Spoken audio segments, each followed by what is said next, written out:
Hello guys, আমরা 6 টাকা দিয়ে দুটো লঞ্চের টিকিট কেটে নিয়েছি। আমরা যাব গঙ্গার ওপারে, মানে বাবুঘাটে। তারপরে ওখানে গিয়ে কোথায় যাব আমরা নিজেরাও জানি না। আগে যাওয়া যাক। হাওড়া থেকে লঞ্চে করে বাবুঘাটে আসার জন্য যেই ঘাটে নামায় তার নাম হলো চাঁদপাল ঘাট।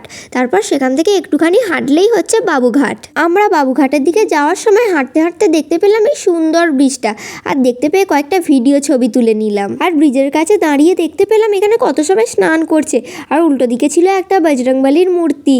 তোমরা দেখো জাস্ট আজকে কত ভিড় হয়েছে এইখানে, নইলে পুরো ফাঁকা থাকে, কোনো লোকই থাকে না তেমন ভাবে। তারপরে আমরা চলে আসি সেই বিখ্যাত বাবুঘাটে, যেখানে বেনারসের স্টাইলে সন্ধ্যাবেলায় গঙ্গা আরতি করা হয়। আর এখানে এসে দেখি এখানে তো আরো ভিড় হয়েছে, কত লোক। হ্যালো গাইস, আমরা চলে এসেছি এখন বাবুঘাটে, আর তোমরা জাস্ট ভিড়টা দেখো গাইস।